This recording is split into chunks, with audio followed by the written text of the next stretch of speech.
Argentina está carísima en dólares, como es obvio, porque el precio del dólar, conocido por los economistas como tipo de cambio, está muy bajo. La pregunta que vamos a intentar responder es, pues, ¿cuál debería ser el precio del dólar para que el actual modelo económico sea consistente, decimos los economistas, es decir, sustentable, sostenible en el tiempo? Dicho de otro modo, ¿cuál debería ser la magnitud de la devaluación? Ok, ¿cuál es el problema técnico que genera el hecho de que el precio del dólar esté bajo? Algo llamado por los economistas atraso cambiario. Bueno, existen básicamente dos grandes grupos de calamidades. En primer lugar, un atraso cambiario combinado con apertura hace que las empresas locales no puedan competir con productos importados, cierren y aumente el desempleo. Proceso que muy incipientemente está empezando a ocurrir. La segunda calamidad, un dólar bajo, un escenario de atraso cambiario, desincentiva las exportaciones e incentiva las importaciones, generando escasez de dólares en el Banco Central y por lo tanto eso se transforma en un incentivo a corridas cambiarias que al Banco Central le cuesta mucho atender porque no tiene poder de fuego. El dólar se tiene que caer como un piano y le voy a decir más, en especial por el impresentable de Cavallo. Porque mientras que él era ministro de Economía e insultaba a todo el mundo cuando hablaban de devaluación. Bien, nos encontramos aquí con un punto clave. ¿Cuál debería ser el tipo de cambio de equilibrio tal que no haya ni atraso cambiario ni un dólar súper alto? Y en este punto nodal tenemos el principal problema. Y es que el tipo de cambio de equilibrio, por definición, no existe. ¿Por qué? Porque es aquel que dejaría en equilibrio el sector externo, más técnicamente la cuenta corriente del balance de pagos para los economistas, pero a su vez los flujos de entradas y salidas de dólares por la balanza de pagos determinan también el tipo de cambio de equilibrio. Por lo tanto, tenemos ahí un problema de endogeneidad, diría un economista, con lo cual no es posible determinar un tipo de cambio de equilibrio como un número cierto. Entonces, la economía desarrolla alguna tecnología para establecer más o menos cuál podría ser una aproximación a ese tipo de cambio de equilibrio. Vos estarás pensando que un economista es un tipo que hace una aproximación de algo que no existe. Sí, así somos. Una segunda consideración es que el tipo de cambio de equilibrio es un concepto que no hace alusión al tipo de cambio nominal, que es de lo que acabamos de hablar, el precio del dólar, sino el tipo de cambio real, que es el tipo de cambio nominal, pero teniendo en cuenta también la inflación. ¿Por qué? Supongamos que hay una devaluación. Bueno, una devaluación hace que Argentina esté más barata en dólares, sea más competitiva y entonces aumente el incentivo a exportar y haya desincentivo a importar. Pero, alternativamente, dejemos quieta la paridad peso-dólar, supongamos que hay inflación en Argentina. Aumentan los costos en pesos que, dada la misma paridad, son costos en dólares. Con lo cual Argentina se vuelve menos competitiva y por lo tanto eso incentiva las importaciones y desincentiva las exportaciones. Es decir, la variable relevante a los fines de medir la competitividad es el tipo de cambio real, que tiene en cuenta tanto el tipo de cambio nominal como la inflación. Matemáticamente es el tipo de cambio nominal dividido el índice de precios. Hechos estos dos comentarios, pasemos entonces a desarrollar una tecnología para ver qué nivel de atraso cambiario tenemos hoy. Como el concepto de tipo de cambio real de equilibrio no existe, las buenas prácticas nos aconsejan establecer algún parámetro histórico de largo plazo, arbitrario pero razonable, a partir del cual establecer nuestra comparación. Por ejemplo, la convertibilidad es un buen momento para establecer ese parámetro porque era evidente que había un gran atraso cambiario y había además cierto consenso entre los economistas que ese atraso cambiario era de algo así como de un tercio, es decir, un 33%. Dicho de otro modo, si un dólar en vez de valer un peso hubiera valido 1,5 pesos, la Argentina hubiera podido tener en equilibrio su sector externo. Esta no es, por supuesto, una cuenta exacta, sino un concepto nocional para ver más o menos dónde estábamos parados ayer y dónde estamos parados hoy. Vagamente. La convertibilidad tuvo muchos periodos. Tuvo un primer periodo inicial en donde la inflación bajó desde la hiperinflación en 1921 a la inflación internacional en 1994. Luego ocurrió el efecto tequila y sobre el final de la convertibilidad hubo una recesión deflacionaria entre 1999 y 2001. Por razones técnicas vamos a descartar estos periodos y vamos a considerar al tipo de cambio real promedio del periodo 1996-1998 como la convertibilidad. Las razones técnicas se las quiero obviar para no aburrir, pero brevemente. El tipo de cambio nominal estuvo todo el tiempo 1 a 1, pero la inflación varió en los diferentes periodos que les acabo de comentar. Por lo tanto, hubo variaciones del tipo de cambio real que hacen que hacer un promedio de todo eso no nos va a decir bien cuál era el tipo de cambio real de convertibilidad. Es preferible elegir, a mi entender, el periodo 1996-1998 como nuestra base de comparación. Evaluar la evolución del tipo de cambio real en el tiempo amerita al menos dos cuestiones metodológicas.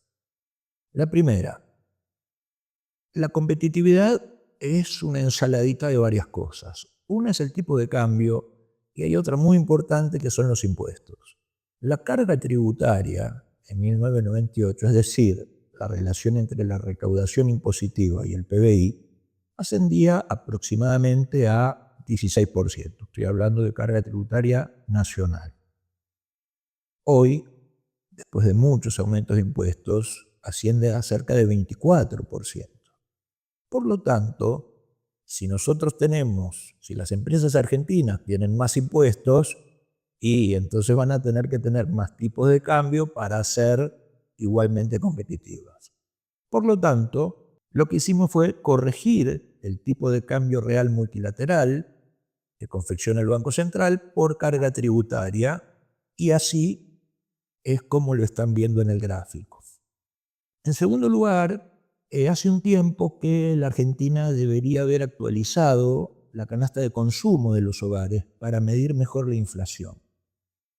El gobierno nacional lo iba a hacer, pero no lo hizo, pero sí lo había hecho antes el gobierno de la ciudad.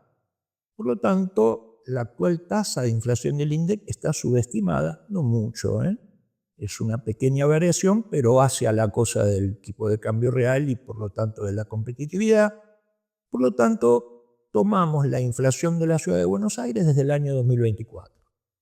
Bien, observemos el gráfico. Luego de la explosión de la convertibilidad, el modelo dual de Lavagna-Kirchner, en ese orden,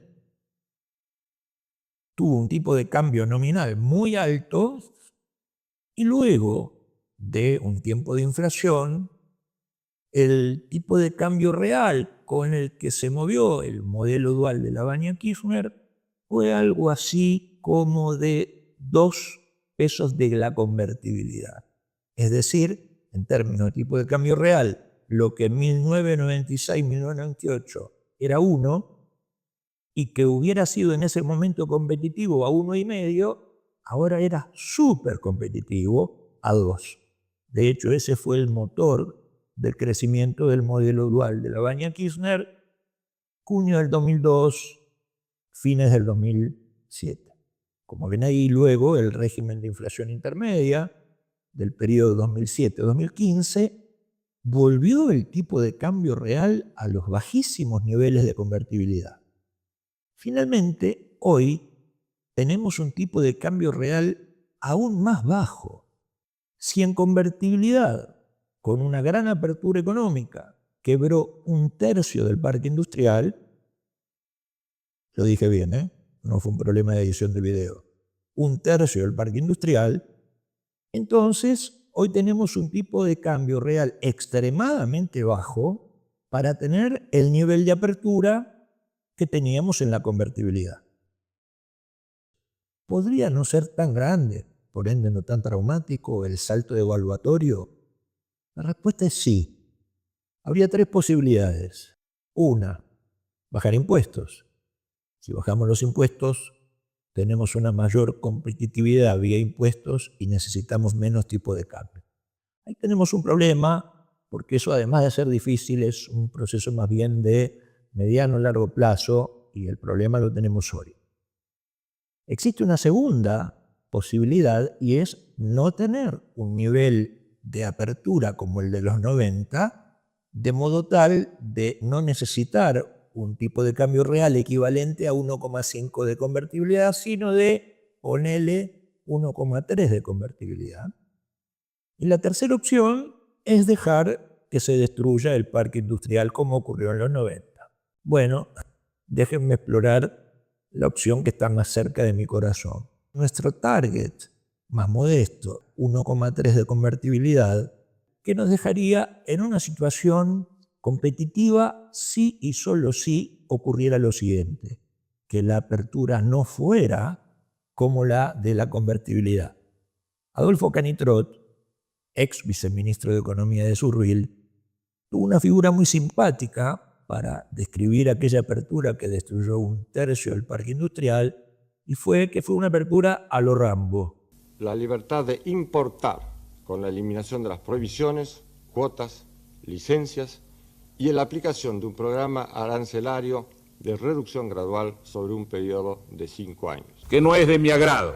Lo que tendríamos que tener, si somos menos ambiciosos en términos del tipo de cambio, es una apertura no solo un poco menor, sino sobre todo más inteligente. Es decir, tendríamos que imitar a aquellas economías a las que les fue bien.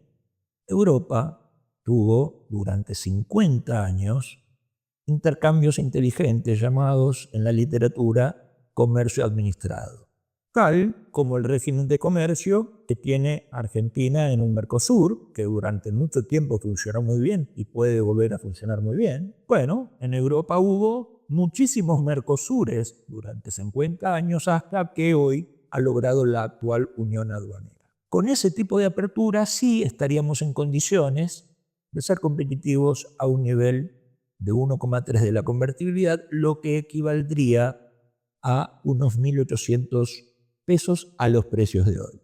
Como luego de una devaluación, esta devaluación tiene en Argentina un alto traslado a precios, conocido por los economistas como pass-through, entonces el salto devaluatorio inicial debería ser sensiblemente mayor. Para arribar a un nivel de competitividad de 1,3 pesos de la convertibilidad, estimemos la magnitud de la devaluación necesaria partiendo de 1.400 pesos para arribar a un tipo de cambio real de 1.800 pesos a los precios de hoy. Tendríamos que generar un salto devaluatorio del 65% hasta los 2.300 pesos para que, pass-through mediante, arribemos a este tipo de cambio real, que daría así un 30% más alto que el inicial. Argentina, they went MAGA. You know Argentina, great guy. He's a big Trump guy. He loves Trump. I love him because he loves Trump. When he called, I took his call. Anybody that loves me, I like them. But he's good. And he's a MAGA guy. But it's a slightly different form of MAGA. He is Make Argentina Great Again. That's pretty good.